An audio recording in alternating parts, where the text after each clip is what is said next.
book in case anyone's interested. It gives you if you're interested in learning more about the book, and there's a discount code so you can order it directly from, not from Amazon, of course, but from Oxford at a discount. Okay, so do we have the slides up? Oh, what's this? So you can press for slides. Does that sound good? That sounds great. Everyone in the Zoom, can you just do a thumbs up or type in the chat if you can hear us? Yes. Very Oh, so they won't be able to see it? We won't be able to see Yeah. them, but they can see us. No, but they are able to see the slides. There we go. Oh, don't think they will be able to see us. I'm not going to do that. Okay. Yeah, very good. All right, so thanks for making time. The talk today is as Candice said, comes from the new book, Sustaining Democracy, What We Owe to the Other Side.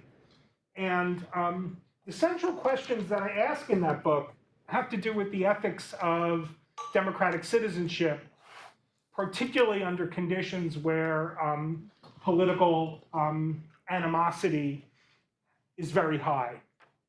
The central question, or maybe they're questions that the book addresses, are questions like, why should I seek to sustain civil democratic relations with my political enemies?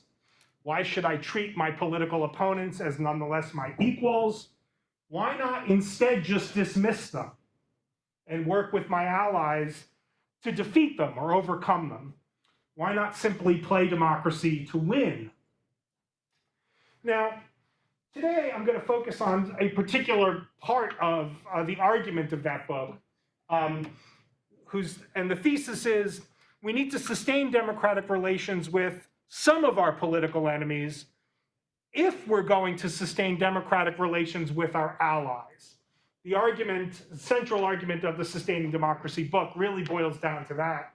If you want to be a good ally to your political friends, you need to uphold democratic relations with at least some of your political enemies. Now, there's a lot to unpack in that, but I just want to say, and I'll do some unpacking in the talk today, but I just want to highlight to start, I don't intend this to be just a straightforwardly prudential or instrumental argument. Although it has instrumental or prudential features, I'm going to unpack it in a way that shows you that this is a moral argument. Now, maybe it's obvious to some of you that we in fact do need to sustain democratic relations even with our political foes, because after all, they're entitled to that kind of regard. And I'm not even denying that there's an obvious path towards the conclusion that you do need to sustain civil democratic relations with your foes. I just want to suggest that there's something philosophically to be gained by taking seriously an argument that says you don't have to uphold or seek to maintain civil relations with political opponents. That is, I think that there's something to be gained by giving due consideration to the argument that says justice is important, democracy gives us certain tools for pursuing justice, let's just play to win. And if that means deracinating, destabilizing, dismissing, discounting anybody who's not with us, so be it. Justice is at stake. Now, I'm going to proceed in 3 steps.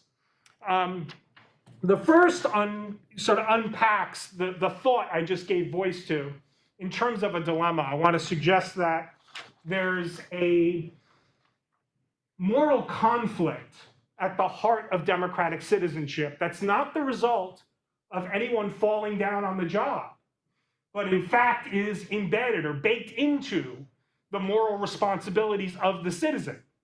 That's what I call the Democrat's dilemma. And even though it's capital D there, I don't mean Democrat in the sense of the political party. And I want to suggest there that there's often good moral reason to just play to win. Then I want to talk about a cognitive phenomenon that I know some of you have probably heard me talk about a lot before, called belief polarization.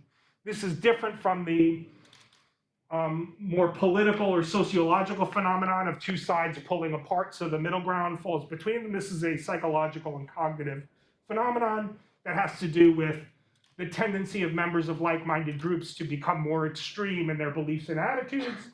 I want to suggest that there's an often overlooked feature of belief polarization that's really, really important in thinking about the ethics of democratic citizenship, that has to do with the tendency of our more extreme selves to also be more conformist, more invested in being alike with our allies.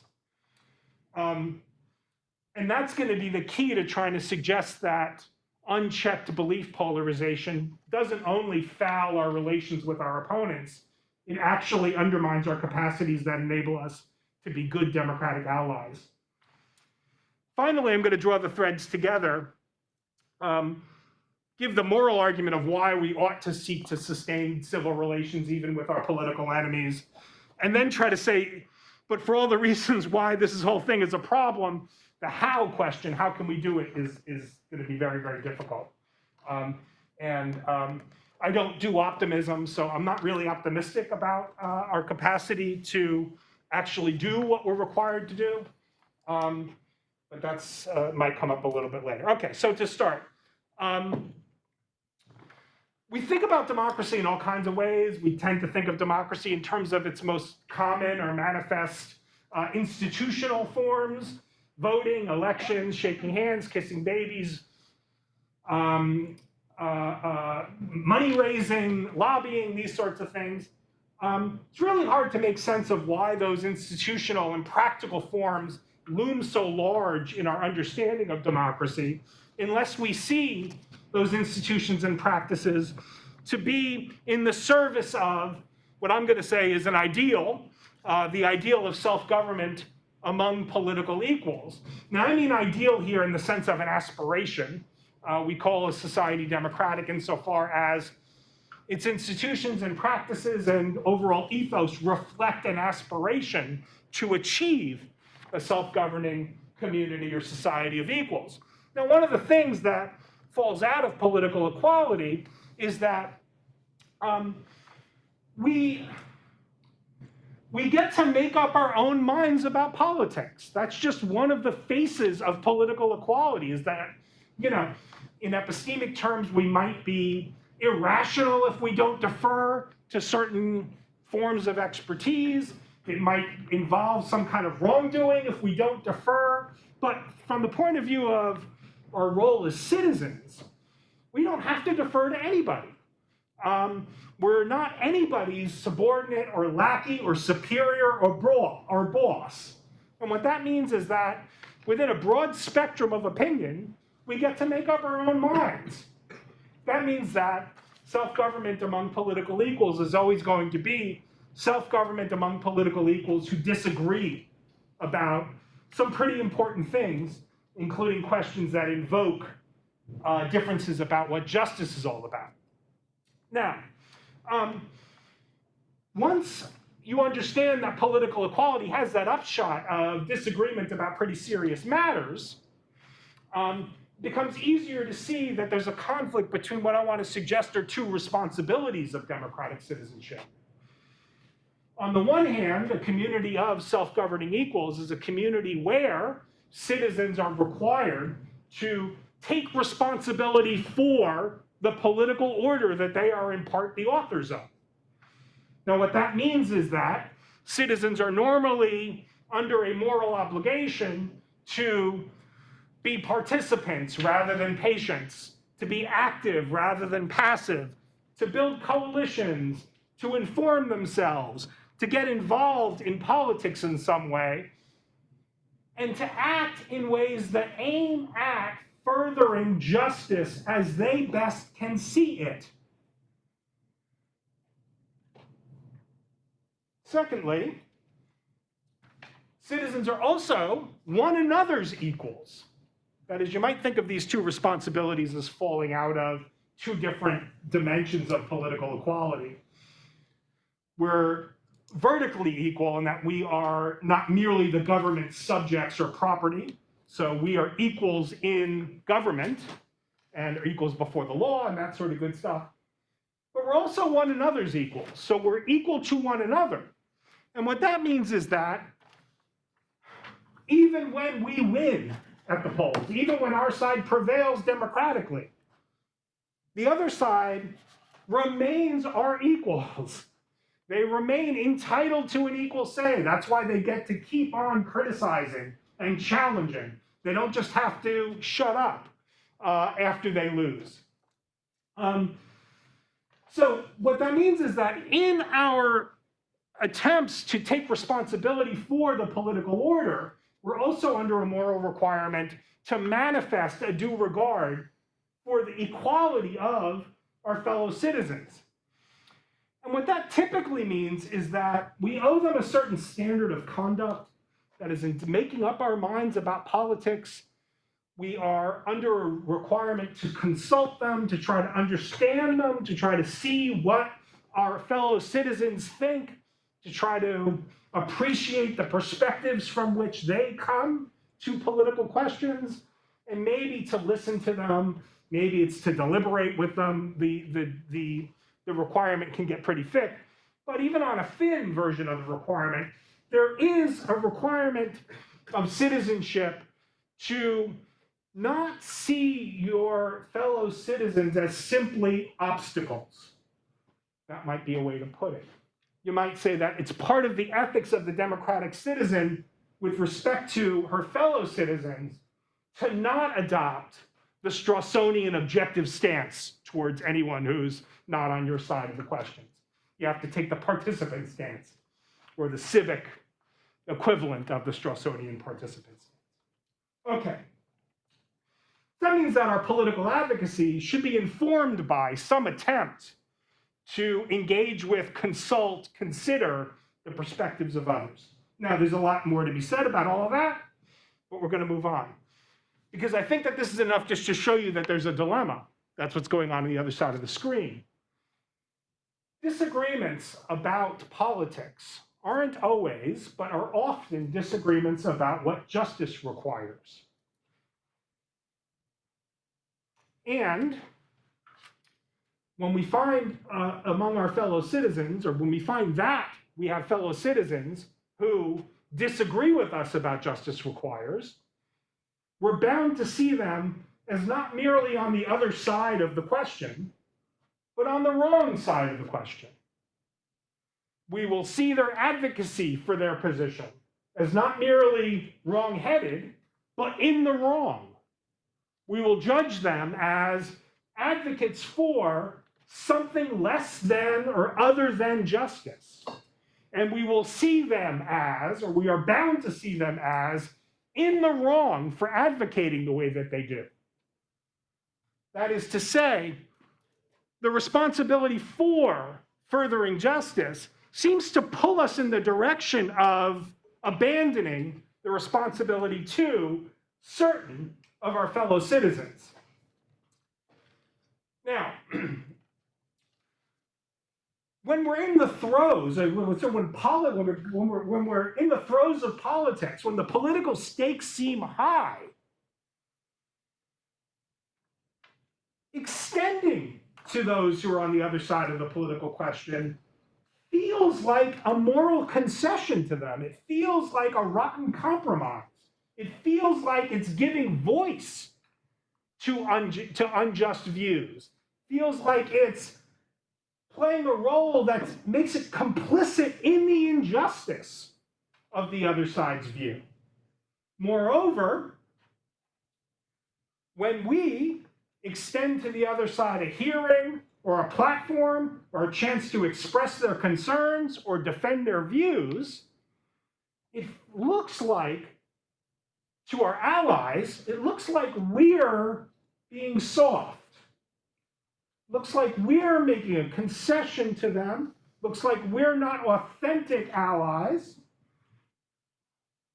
It might even jeopardize our alliances to take the stance that the people on the other side, despite the injustice of their views, nonetheless have to be regarded or heard or listened to. That is it. We run the risk of appearing to our allies as if we're posers.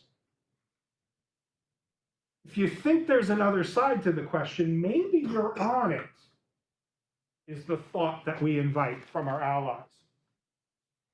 Now, when you put it that way, it looks like, well, then there's a clear, right? Extending to fellow citizens who are on the wrong side of the question, all of the consulting, the platforming, the listening stuff, looks like if it weakens our alliances, it looks like it runs counter to the responsibility to do what we can to see justice done. That's what I call the Democrats' dilemma. And again, I want to suggest or emphasize, this is not a problem or a challenge for democracy that emerges from some external force in the world, some anti-democratic or non-democratic norm sort of worming its way into the democratic stance and messing it up. So it's not a Michael Walzer story about injustice where the wrong norm gets involved in and starts governing things it's not suited for. This is internal to democracy. In fact, the empirical stuff suggests feeling the pinch of this dilemma is positively correlated with higher levels of political information and higher self-reportage of political action, right? The more active you see yourself politically, the more likely you're to feel the pinch of this conflict. Now, note, you can get the conflict, you can formulate the conflict without having to say, what will strike me as ridiculous things like democratic citizens have to listen to, critics and opponents no matter what they say. This is not an argument or this is not a dilemma that requires you to deny that some views are beyond the pale, right? Forget about the fascists and the authoritarians and the Nazis among us for a second. You still get the dilemma. Even if we're not thinking about, well, there's the people who are advocates of democracy, and then there are these anti-democratic agents that thrive because of the freedoms and the social conditions that democracy allows, and they're free riders on the democratic system. I'm not talking about that. It's talking about people who just disagree with you about immigration, the tax policy. Think of anything. Even if you just think of people who fall in the same region of the political spectrum, they will have political disagreements.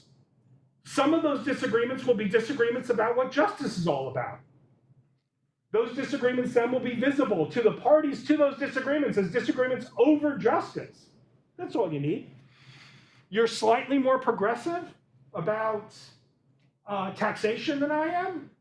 Well, we might be distracted from that fact because we're fighting against somebody who's even more out of step with justice about taxation. But we stop thinking about those people, we've still got a battle, we still have a disagreement about justice on our hands. I'm a prison abolitionist. You are somebody who just advocates for real extreme criminal justice reform.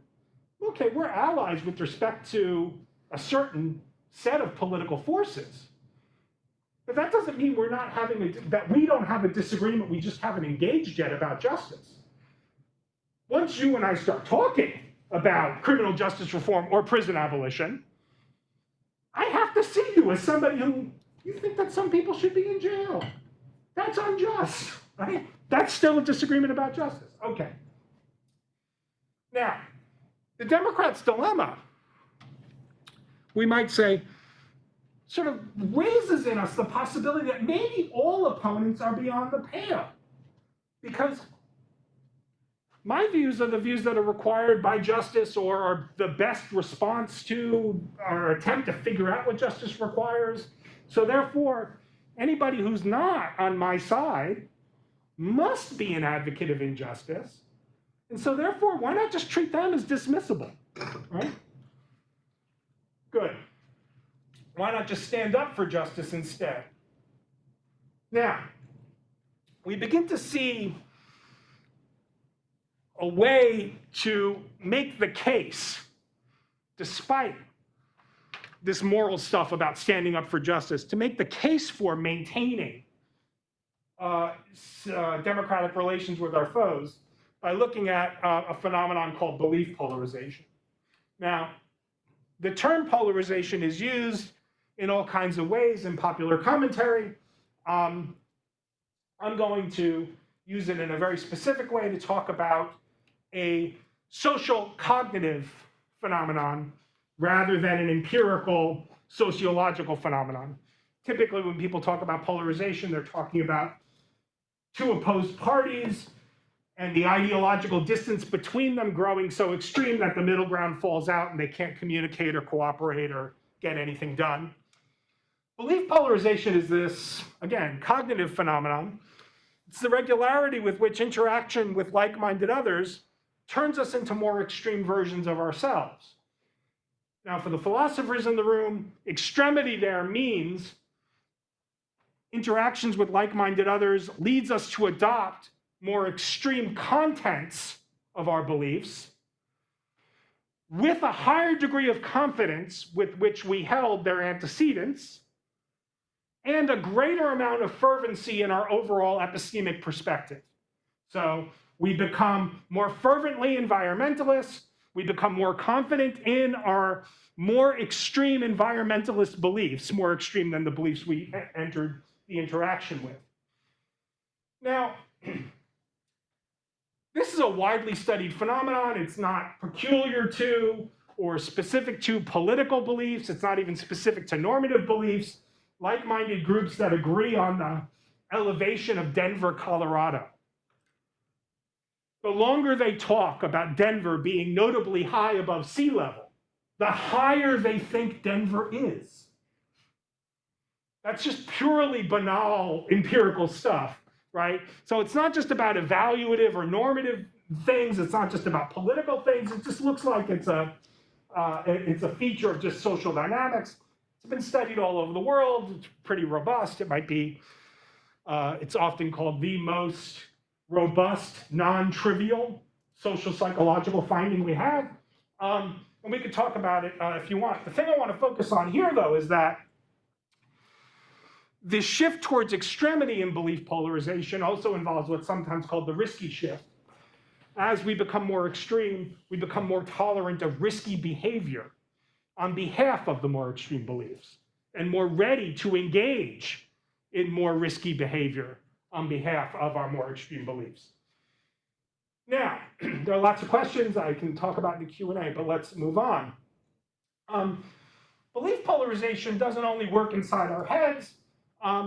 Belief polarization also affects our views of people who we regard as outside of the like-minded group, or it affects our views of outsiders. Our more extreme selves are also more insular, more invested in policing the boundary between allies and enemies, more negatively disposed towards anyone who's perceived to be an outsider. That is, you don't even need a lot of evidence that they are outsiders, right? You just perceive them to be different. You start adopting more intensely negative dispositions towards them. You evaluate them more negatively, you attribute more malign motives to them. The way they dress seems bad to you, the way they live their lives seems objectionable to you, even if the way they dress and the way they live their lives is not in any objective sense different from some of the ways that your friends live and live their lives. We become more dismissive of what they say. In experimental contexts, we become more likely to interrupt them when they're speaking. We become less able to report after conversation things that they've said in ways that show that or suggest that we understood them to be given reasons, so they look to us inscrutable and irrational.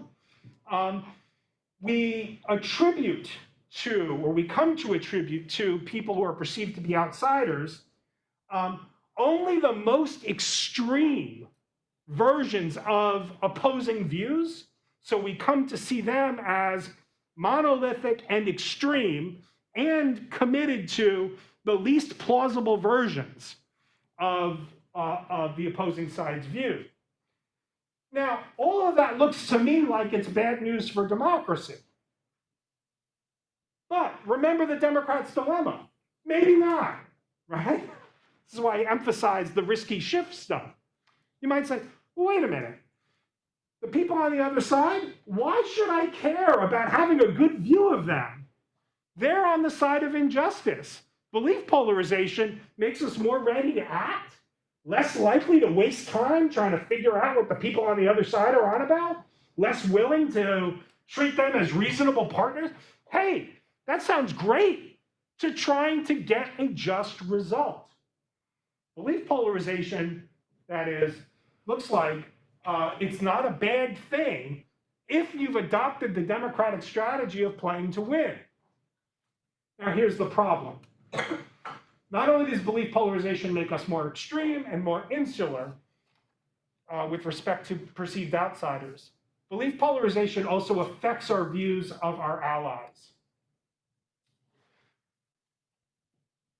Our more extreme selves, it turns out, are more conformist.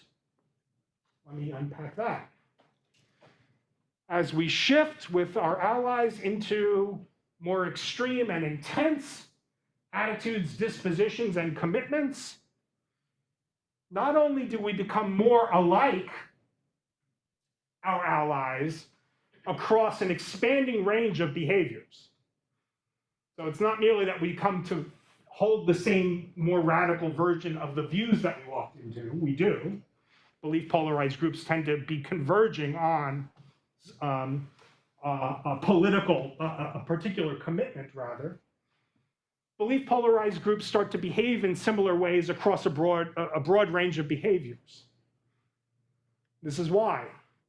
Next time you're listening to someone speak about the Middle East, and you hear them pronounce the name of the country whose name is spelled I-R-A-N or I-R-A-Q, you can tell if they're liberal or if they're conservative by paying attention to how they pronounce the word.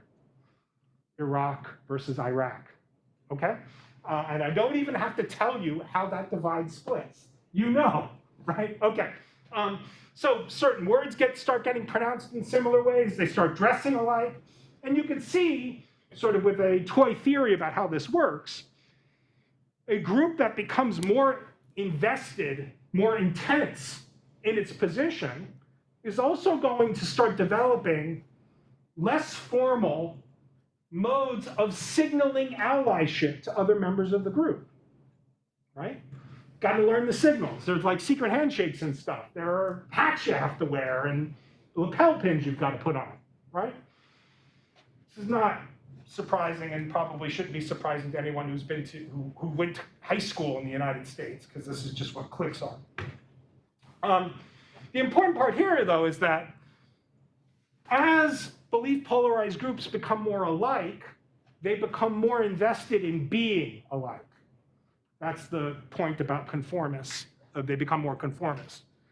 They become more interested in maintaining their alikeness. So more disposed to challenge deviation from the dominant expectations in the group. They become more invested in policing their membership, not just policing the border between who's in and who's out, but policing the membership so that the members behave in ways that are similar. They become more invested in poser detection and purity tests. Think about Liz Cheney for a second. And more invested in establishing clear boundaries, not between who's in and out, they are invested in that, but clear boundaries between authentic and poser or fake counterfeit membership in a group. As they become more invested in alikeness, they naturally also become more hierarchical. If you've got a social group that's invested in its alikeness, especially if it's large, You need a very strong centralized set or particular person to be the standard or agenda setter. Somebody who's going to be able to signal clearly to the membership what legit, authentic, invested membership looks like. So belief polarized groups become less internally democratic, less internally tolerant of deviation, more internally invested in uniformity. Some of you might know about the black sheep effect. Belief polarized groups are also susceptible to higher grades of the black sheep effect. The black sheep effect is the regularity or the tendency that we have. We have more intensely negative attitudes towards perceived posers, members of our group who are not authentic or not legit. We hate them more and want to punish them more than we hate and want to punish people who we just see as enemies. Okay. Great. So, as belief, just to sum up, as groups belief polarize, they become more hierarchical, less internally democratic, more exclusionary, that is more interested in keeping outsiders out, more intensely fixated on detecting and expelling perceived posers, and more interested in punishing people who look like they're tending towards behavior and attitudes and dispositions that are not in line with the central demands of membership. Now, look what's just happened. We were considering somebody who's in the grip of the Democrats' dilemma saying, screw it, I'm going to fight for justice, and I'm not going to care about those other people. I'm just going to get my allies together, and we're going to go and do what justice says we need to do. Seems like a morally admirable thing or stance to take, until you realize that once you dismiss your opponents, your enemies even, the forces, the cognitive forces, the social dynamical forces of belief polarization don't simply dissipate. They turn inward, right? They turn you against your allies. And so, one of the hard truths of democracy, among many, but one of them is, if you want to have an effective political voice, you have to join a choir. Right? Got to join a group. If you want the group to be effective, you've got to build it. You've got to grow it. You've got to make it strong. Belief polarization leads to groups dividing into factions, splintering, at each other's throats because of the black sheep effect, more vehemently at each other's throats than they are with the perceived enemies. Or we might just put it in this sort of straightforwardly cognitive sense. Belief polarization encourages us to adopt the attitude, the stance, more or less explicitly, that democracy is possible only when everyone agrees with me. That is a profoundly anti-democratic thought, right? Good. So, we've seen then that we need to sustain democracy with our enemies if we're going to uphold democratic relations with our allies. That is one sort of major tier of the argument of the Sustaining Democracy book. Note, this is not simply a prudential argument. It's not simply like, well, you want to pursue justice, and you're tempted to just cut off all civil relations with people who are not on your side of the questions so that you can just focus on getting the just result. Well, hey, that's a bad strategy. Don't do that. So instead, you gotta, keep channels open for democratic relations with your opponents, because it's just strategically a disaster. Here's the reason why I don't think this is a purely strategic argument. Seems to me to be straightforwardly a deontic entailment. Like, if you have a requirement to pursue justice, you also have a requirement to do what's in your power to preserve the conditions under which your endeavors on behalf of justice could succeed. That seems like a moral argument to me, right? Not merely prudential. Okay. So here's the bigger thought about sustaining democracy. The challenge is to figure out ways to manage belief polarization. Now, I want to suggest that when people start talking about polarization, even in the broader sense of the term, it's too focused and fixated on relations between opposing sides. And maybe that is where the trouble lies, and that's something that needs to be repaired, and so on and so forth. And maybe Joe Biden is right. You know, unity, unity, unity. We can't be opponents. We can't be enemies. We're merely opponents. And maybe he's right about that stuff. I think we can be enemies, but that's not part of the talk today. Maybe he's right. It still seems to me the case that even if the trouble resides with the ways in which opponents are related to one another in democratic spaces, it just doesn't follow that the place to start the repair work is with those relations. And I want to suggest that no, the place that we have to start if we want to get a grip on, mitigate, manage belief polarization is inside, right? We need to start with our allies. We need to figure out ways to mitigate the effects of belief polarization within our alliances. There's a broader thought here about how in the literature, and especially in the empirical literature about polarization, there is the kind of thing that strikes a philosopher as a conflation, but does not strike empirically minded political scientists as a problem. But they're wrong, and the philosophers are right, for the following reason. What you would have to do to prevent something from happening is not always a good guide about what you should do once it's happened and you want to correct it. So a lot of interventions with democratic publics about polarization have to do with taking measures to arrest polarization. And then it's seen that, well, we've got these good results. We get these people together under certain kinds of circumstances. They don't polarize any further.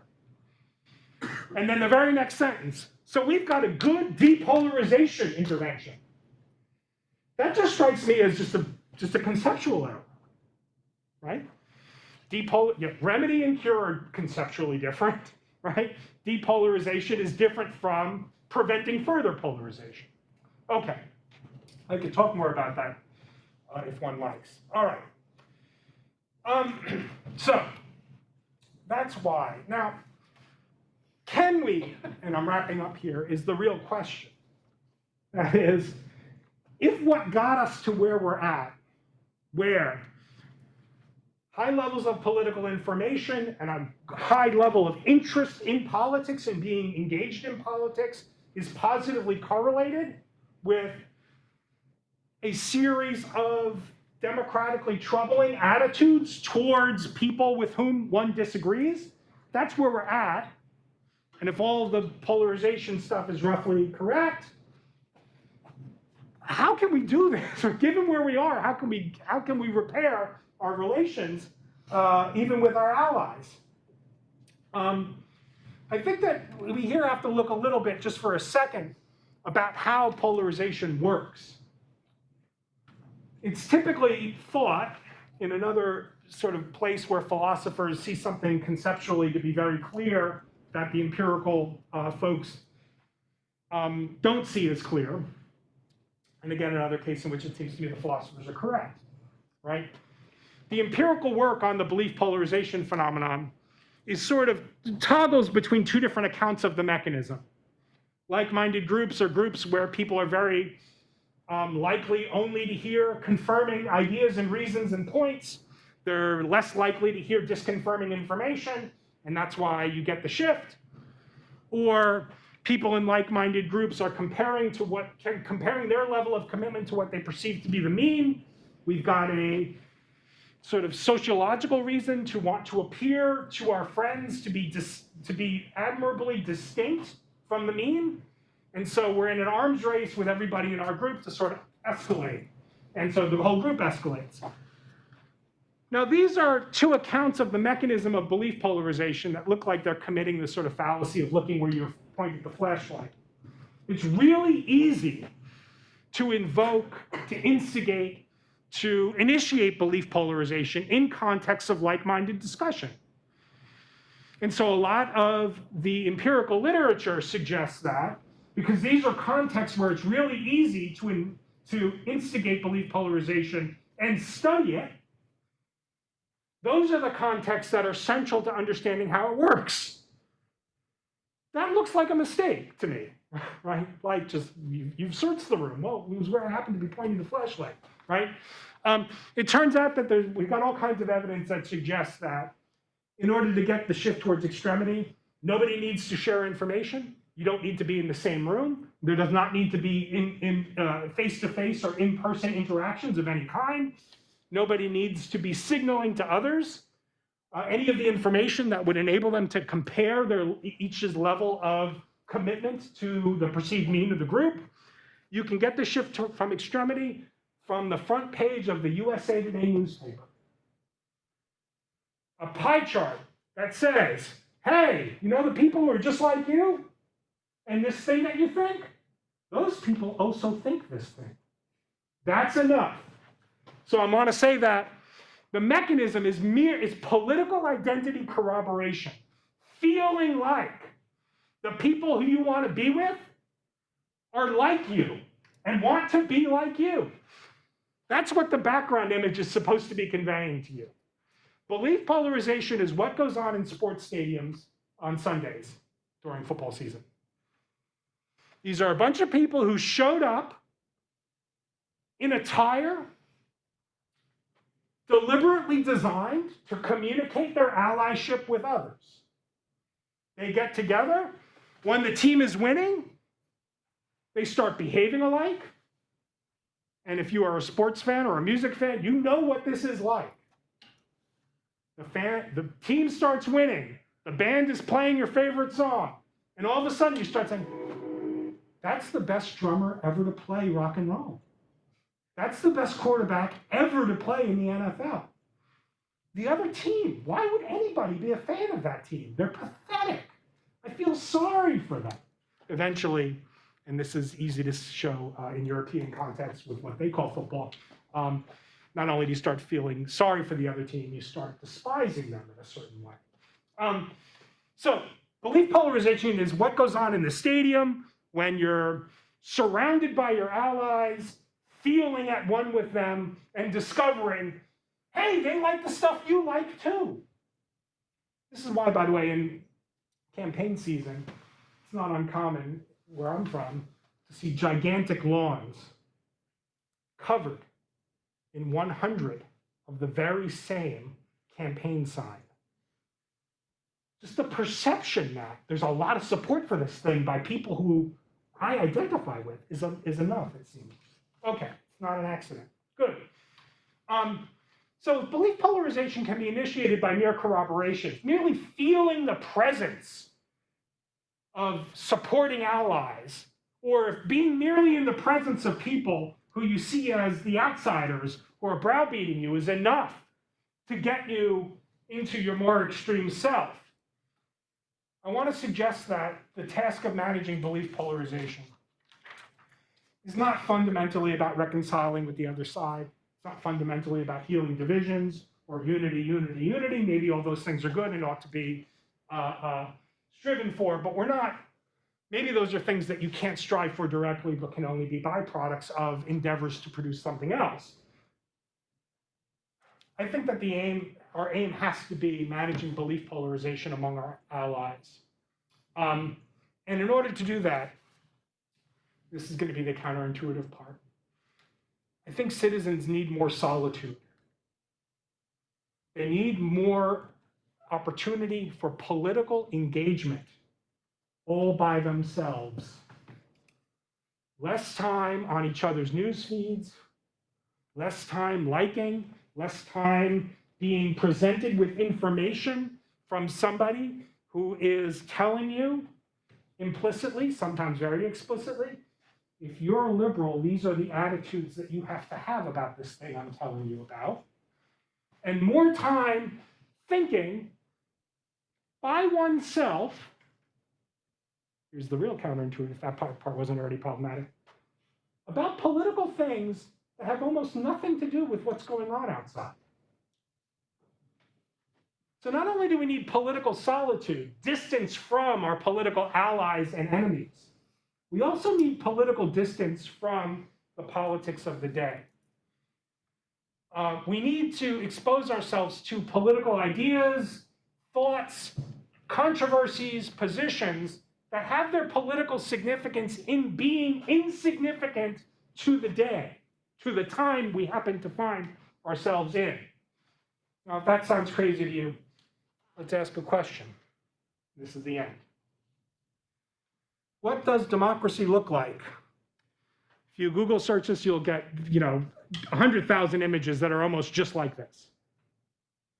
A bunch of people in a visibly, legibly public spot, gathered together for the purpose of expressing a similar political sentiment, whether it's a critique or a demand, or pointing out a problem, or asking a question, or making an objection. Now, democracy does look like that. It involves masses of people working together in public spaces to take responsibility for the political world that they're the part authors of. That's fine. Democracy needs active citizens. Not denying that either. But democracy also looks like that. In addition to active citizens, democracy needs reflective citizens. And the belief polarization phenomenon shows us that certain central, ineliminable, super duper important activities of democracy, not at all disparaging that, in addition to that, we need this because certain modes, indispensable, important, super duper valuable, so on and so forth, of democratic activity counteract and undermine our reflective capacities. We need time for solitary, quiet thinking, distance from our opponents alike, engagement in non-face-to-face contacts, with critical ideas and arguments that transcend the politics of the moment. Reflection that's not prepackaged in the categories of today's politics. We're accustomed to seeing this kind of reflection as a kind of escape, as a kind of withdrawal from politics, maybe even as a luxury, enjoyed by those who are favored by the status quo and want to continue the status quo. My argument is not in favor of that. It's just to say our conception of what democratic space looks like needs to be expanded. Democracy needs to retreat from familiar forms of political action on occasion so that we can, for a moment, not leave behind politics, but leave behind the contingencies of the political struggles of the day so that we can see them in the context of a broader democratic project where we're able to envision a democratic future where the existing categories and fissures are no longer relevant, not because we've vanquished and defeated and overcome our enemies, but because by means of democratic activity, we've changed them. Thank you.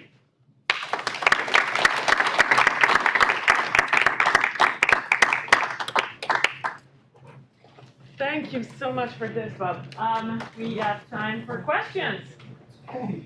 I have a question if no one else has. Yes. Can you say your name, please? Sure. My name is Andrew. Andrew. So I think great talk. I think that some of the assumption here is that we're engaging with, potentially engaging with political enemies who share with us at least one thing, which is a shared value of democracy, writ large. So when the stakes might be that you're contending with an enemy, a political enemy, who for whom democracy is actually not all that important, doesn't it then become a situation where the stakes and are also your enemy is playing to win, as you put it? Don't the stakes then become such that you should respond by playing to win? The stakes become, infinitely higher. So maybe. A lot depends on the particularities of the context, right? But I do want to suggest this. Again, don't want to deny that there are views and modes of political engagement that are beyond the pale. People who advocate and engage in those ways are not, I'm ready to say, are not entitled to the kind of regard that we owe to our fellow citizens. It leaves open a question, maybe it's purely strategic, of what to do in those cases. So I'm on board with everything here. I just want to say, we've got real good evidence to think that there are social cognitive dynamics that lead us to have an exaggerated sense of who falls into that category, right? So I want to say, our tendency as engaged democratic citizens is to say, well, look, there are real fascists around. What do we do about them? And then we figure out something about how to combat the fascists around, and then we say, well, what about their enablers? What do we do about them?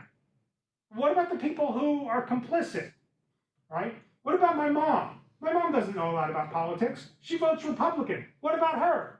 And then eventually we wind up saying, oh, wait a minute. The right political strategic stance to take with respect to that whole collection of people is the stance that we take towards the real fascists. And I want to say, I think that's conceptually putting things the wrong way. Say, look, who is it around here that falls within the spectrum of acceptable, I'm going to use a Rawlsian term, but try to get away with it, reasonable political opinion that I think is wrong, but nonetheless, their being wrong doesn't disqualify them from, good standing in a democratic community. I just think they're wrong about justice. What do I owe to them? I think is a question we're far less inclined to ask because it's a lot harder, right? Here's the thing about democracy, right? Being right about justice doesn't entitle you to get your way. Being wrong about justice doesn't mean you're not entitled to an equal say. When people who are wrong about justice prevail at the polls, all else being equal, it's wrong for the government not to enact their will. This is not easy stuff to accept, but this is what democracy is, right? So I think we have to start with the idea that there are people who are clearly within the bounds of acceptable political commitment within a democracy, who nonetheless advocate for views that are not consistent with justice. How do I treat them as my equals? That's a harder question. The question of the really sort of Rawlsian unreasonable types, the fascists, the Nazis, whoever you are, I think that's an easier question because I don't think it's really a moral question. I think it's a strategic one, right? As Rawls says, you have to figure out a way to contain them like war and disease. Okay, how do we do that? Not as messy as the moral question, right? You think the tax rate should be X? I think it should be X plus 2.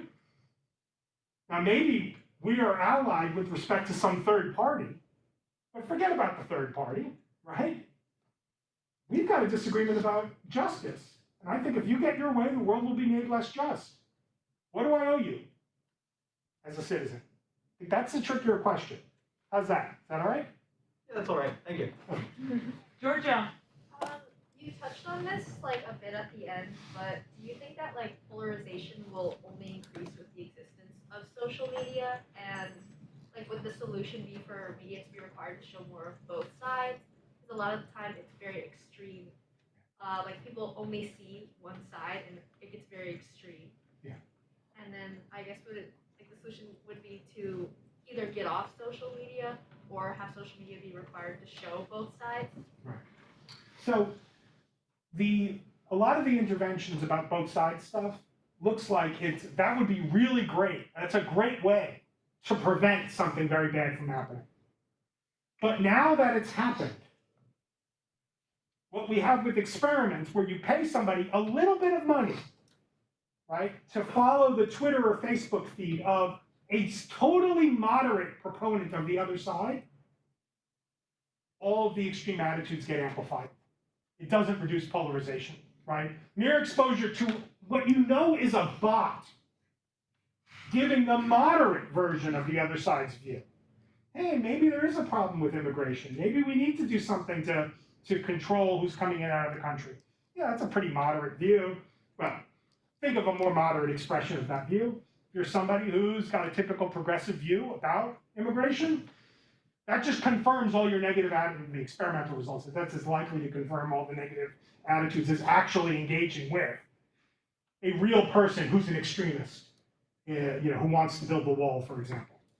So I don't know about the both sides stuff. I think that in another book, a book I published in 2019, I think that the only way out of this part of the story, is to find things to do with other people where you're just not doing politics.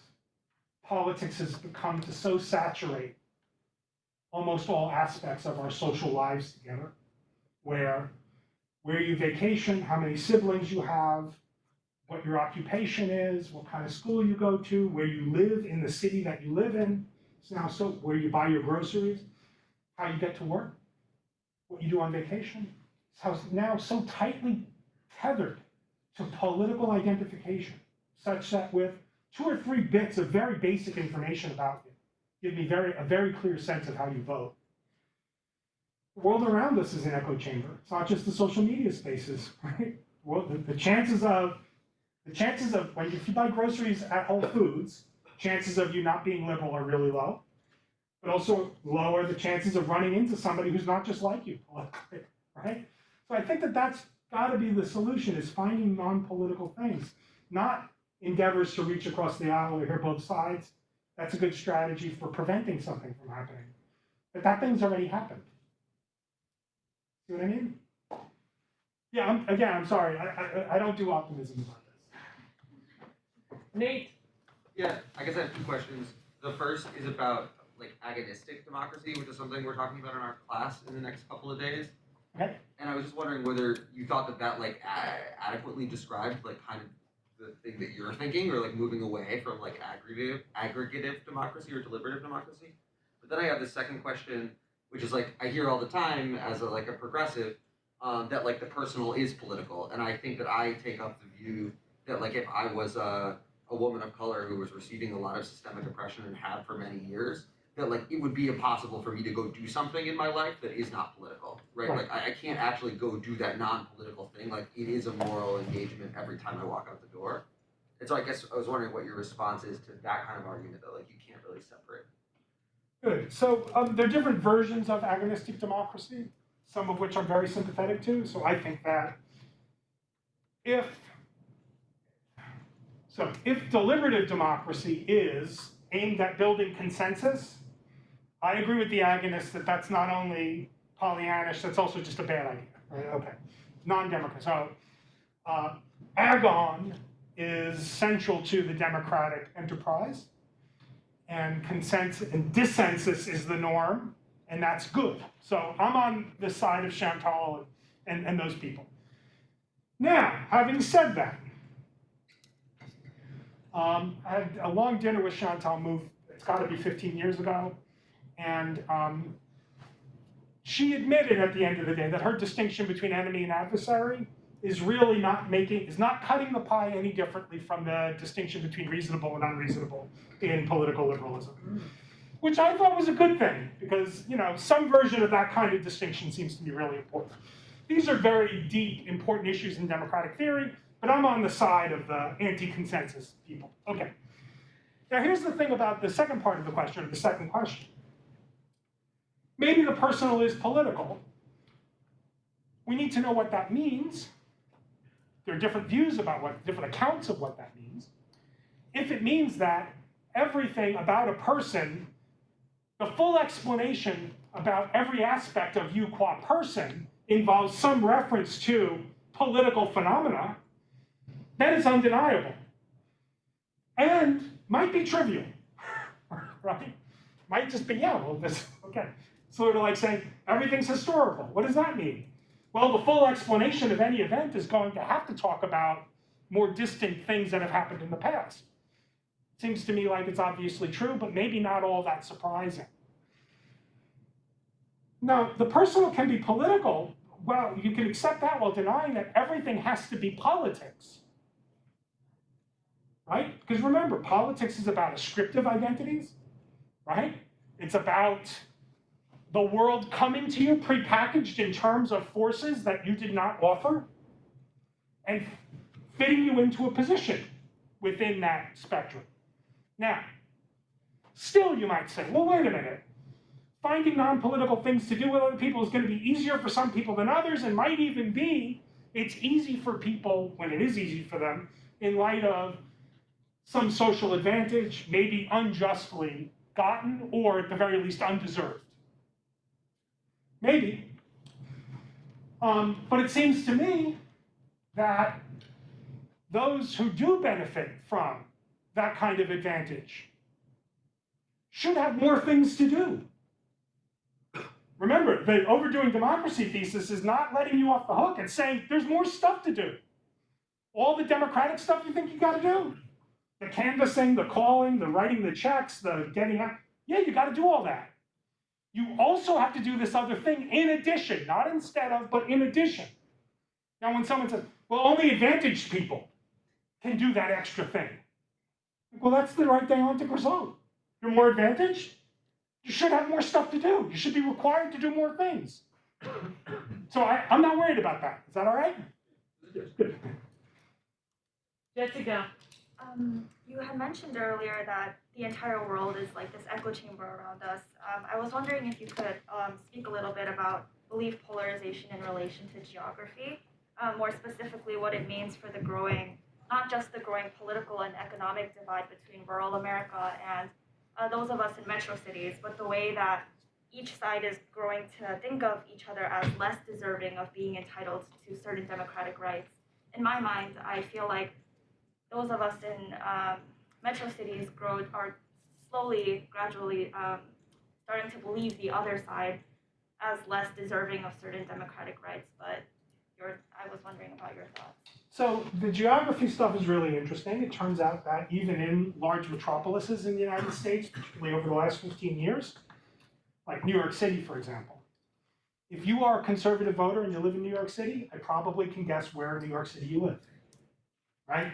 That used to not be the case, by the way, right? This is a relatively new phenomenon. Same goes for Chicago and LA, right? These are typically pretty liberal centers. But if you tell me I'm a conservative and I live in LA, I'm almost positive just maybe with a couple of other questions, I could probably tell you be really specific about what part of LA you live in. Now, maybe that in itself is not such a terrible thing, right?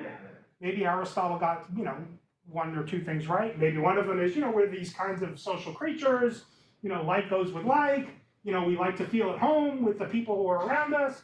Maybe that's not so terrible.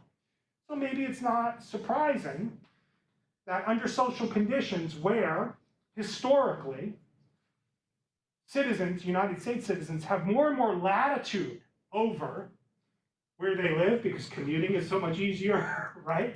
Of their lifestyles, what food they eat at home, because we've got more and more latitude over the conditions under which we live. Generally, people decide, we can make the world in our own image. We do, right? So we live in places with people who think the same or say the same stuff that we do, drive the same cars, wear the same clothes, make the same money, work in the same occupations, send their kids to the same kinds of schools, so on and so forth. What I think is where that becomes bad is when it becomes as pervasive as it's become. So that right now in the United States, somebody simply needs to find out how close you live to a Cracker Barrel restaurant in order to have a really strong bit of information that can predict how you voted. The closer you live to Cracker Barrel, the more likely it is that you did not vote for Barack Obama, for example. And by the way, it goes the same way with Whole Foods. The closer you live to a Whole Foods, the chances, if you live close to a Whole Foods, the chances that you voted for Barack Obama are like in the 80s, right? Now, it's amazing, right? You want to say, well, is that so bad? Well, once you start adding up all of this is Massachusetts, so it doesn't work in Massachusetts because Dunkin' Donuts is a Massachusetts company. Anywhere else in the country, If you buy your coffee at Dunkin' Donuts, the chances that you vote conservative are incredibly high. If you buy your coffee at Starbucks, the chances that you do not vote conservative are incredibly high. All of that might not seem so bad until you start adding it all up. And you say, well, wait a minute. So not only are my neighborhoods, the schools, congregations for worship, workplaces, social spaces, public parks, not only are these are all now very sorted according to partisan identity. What that means is that your chances of having an unplanned encounter with somebody who's not just like you go way, way down. That's correlated with the chances that your understanding of what people who are not like you are like comes from the people who are like you. That's really likely.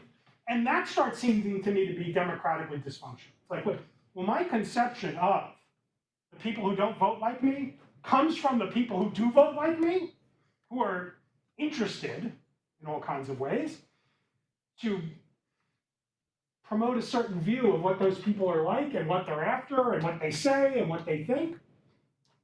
An opportunistic conception of those things. Like that looks problematic to me democratically. Just getting at your answer. So I think that when no particular thing individually looks to me even lamentable, right? We'll put the whole package together. You see, the entirety of social space is now sorted according to partisan identity. Here's the thing that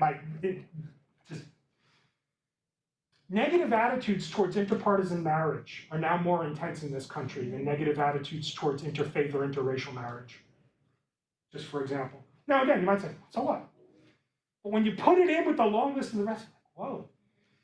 Partisanship now is not about what's your view about taxation or regulations with respect to businesses. It's not about that stuff at all. In fact, the American populace, forget about party spokespersons and leaders and politicians. The American citizen or American citizens are no more divided over actual public policy questions than they were 40 years ago. They're roughly as divided as they were 40 years ago. They're not more divided. It feels like they are, right? Why? Because interpartisan animosity has skyrocketed despite any commensurate change in partisan policy attitudes among citizens. The parties have become more opposed in their policy ideas. The average American citizen is horrified by, or let me put it this way, the Texas abortion restrictions, incredibly unpopular even among conservative citizens in the country. I was growing up, first-time voter, abortion was the thing that divided everybody. The country's not divided along those lines anymore. It's not divided along policy lines at all. Partisanship is now an identity. It's a lifestyle choice. Conservatives, last point on this, conservatives and liberals report fundamentally different attitudes about parenting, about the desirability of sidewalks in their neighborhood, for example. And also, they express fundamentally opposed attitudes about what shopping is. Conservatives think shopping is supposed to establish your rank in an order, some experiments suggest, whereas liberals think it's supposed to make you stand out from an order. So you buy the fancy outfit to stand out. If you're buying the fancy outfit to show that you're on top, that's an important partisan difference. It's a pretty robust partisan difference in attitudes about shopping. Very puzzling. I'd like to hear more about the sidewalks, but if that's okay, I right? had the same thought. Thank you for your talk. I sometimes say this and don't really mean it, but I really mean it. Like, you gave me so much to think about and to connect with other issues and policy topics. So some of my students are in my economic justice class, and we're reading Michael Sandel's book, The Tyranny of Merit. And the very last image that you had, I wanted to ask a question about that. The person of color sitting in the library, deeply engrossed in a book. He says that the big divide in the country is between who has a college degree and who doesn't. And those who are left behind by globalization have this intense resentment towards the elite, that they feel like look down on them and don't care about them. As I was looking at that image, I thought it was like a poster for the liberal elite like just the idea of having a library, having familiarity, that you know what books to read, that you have the time and leisure to explore ideas. So, I mean, it's just a question of like the solution to polarization that you propose. Does it itself already assume some kind of polarization?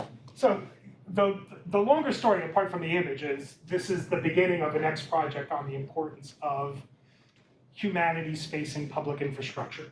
So I intended that to be a public library, not a university library. So I think all that stuff is really important. The Sandel, I've got all kinds of trouble, as I'm sure you do, with say that stuff. You all know that Michael Sandel is the inspiration visually for Mr. Burns on The Simpsons. Mr. Burns? No. Yeah. It's a joke, like Mr. Burns has all the anti-Sandelian attitudes, but he's supposed to look like Mike. Go hold it up. And you'll see it. You're like, oh, I can't believe I didn't see that before. So anyway, yeah, so even though I sort of put it as like, you need to step back and read Thucydides and, do all this sort of liberal arts, humanities stuff, and even though I think that, I just want to suggest you just need to figure out ways to engage with political ideas and thoughts that are just not tethered to existing categories, however that may happen, right? Now, if the idea is, well, isn't that always going to require some intellectual engagement? I'm going to say yes. Is that elitist? Only in an unjust society, right? That's how I would start. So this is ultimately an argument for more access to the sort of John Dewey conception of what the democratic importance of education is. That make sense? It does. Just a quick follow-up. Yeah. Can we do that without looking down on people who can't do that or won't do that?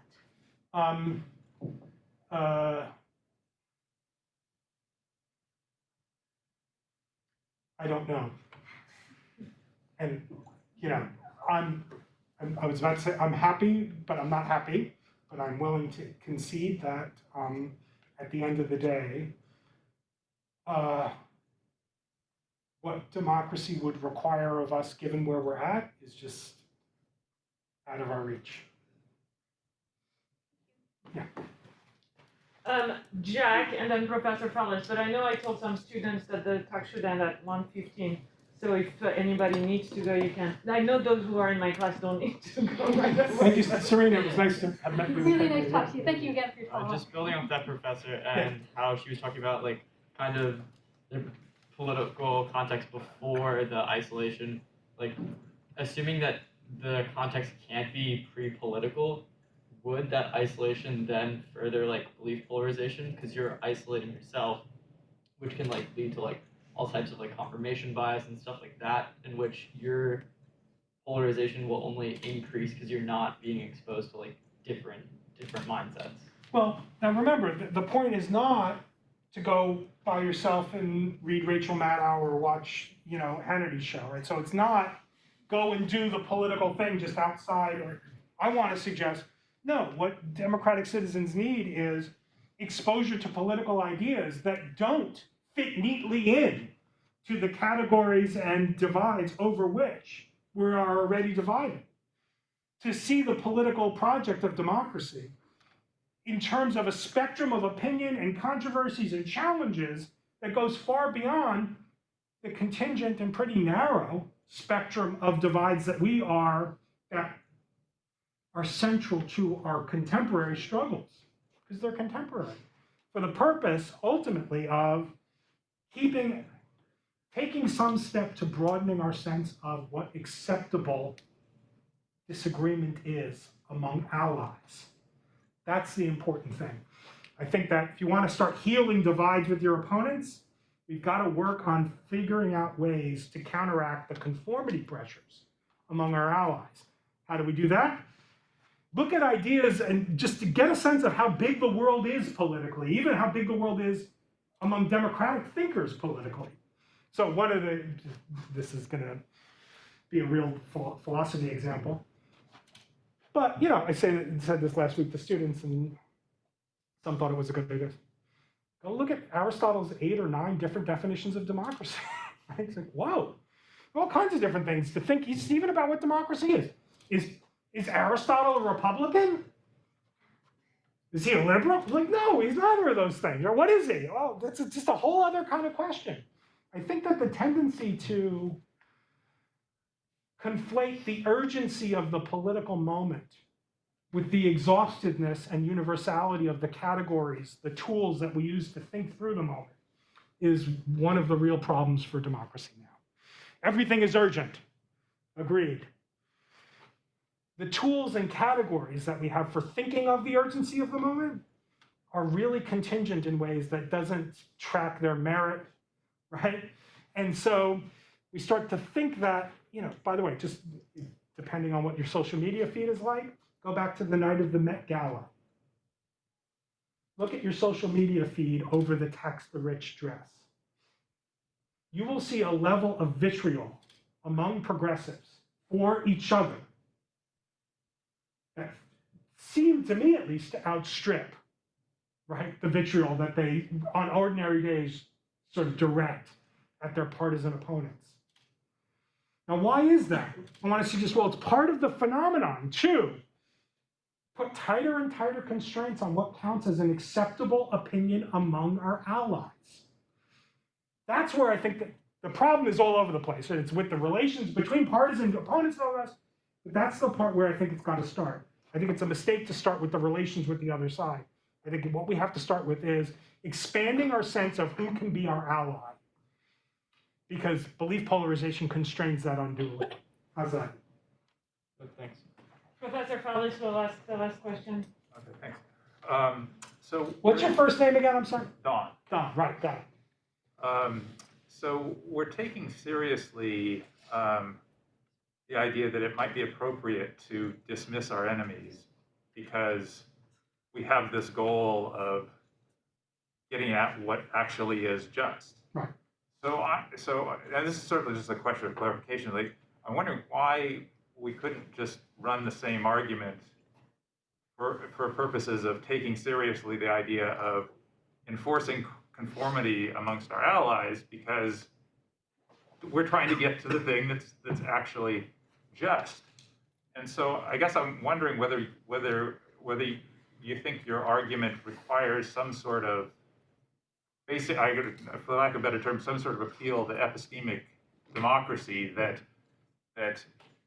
it's actually the case that we need diversity of opinions to get at the truth about what's just, or we need not to be moved just by these, cognitive biases because they're guiding us to irrelevant stuff rather than what's actually the truth. So yeah, good. So all that sounds to me right. So in other work, I've developed a particular account of epistemic democracy. So I am on board with, in a very, very broad sense, the kind of Millian thought that the diversity of opinions and the ways in which they are pitted against one another under the right kinds of social conditions is really important for not only forming epistemically meritorious views about justice, but holding on to them, right? So, and I would say that the belief polarization phenomenon fouls not merely the belief forming processes, but it also fouls our ability to hold on to the beliefs that we've got, because they shift in content to think. So if you start off with the truth, you shift away, right? In ways that aren't tracking reasons or evidence or any of the things that you would think belief revision should be responsive to. It's purely social dynamical. So I'm on board with all of that. The argument that I've tried to make here doesn't rely on that, though. It just says, outside of a certain kind of civic relation with your opponents, and I'll say in a second what I mean is really important about that, you can't hold your alliances together. They splinter because the conformity pressures get so exacting that you start shedding people for being rhinos or fakers or posers, which is what you start seeing happening in lots of political contexts. Now, last point on this, just to get to the epistemic stuff. Given what I claim belief polarization's mechanism is, that it's about identity corroboration rather than filtering of evidence or social comparison, There is some emerging data, and I'm hoping that some experiments will confirm a conjecture that I have, where I want to say that the kind of relation that one has to keep open with one's political opponents should be structured not on engagements where we're fighting pro and con about immigration, but rather structured around the question, why have I not convinced you? What's the vulnerability that you see in my view? Because here's the thing we have to, I think, try to avoid if possible. I think we have to try to avoid, as a mandate of democratic citizenship, that you've got to adopt a kind of fallibilist or even skeptical attitude towards your own convictions, right? That the directive to hold open democratic relations with your opponents can't be rooted in the, hey, what do you know? They might be right, right? You might have to change your mind. Now, I happen to think all of that's good epistemic hygiene and all the rest, but can't be required of democratic citizens, it seems to me.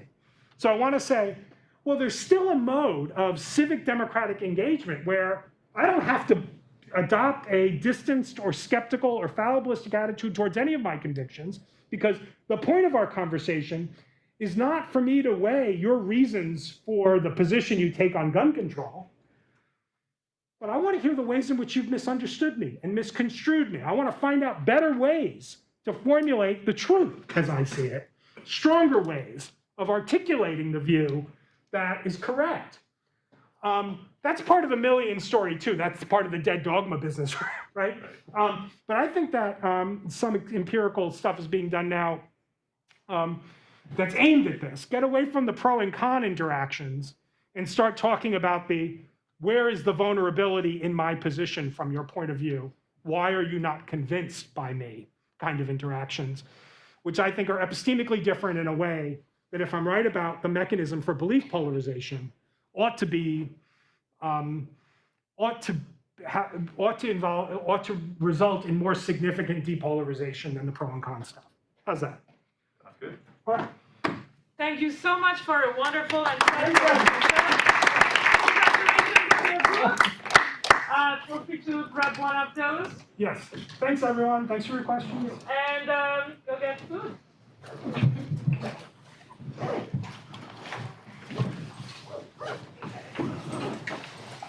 I have a note to myself, Candice, to get my thumb drive.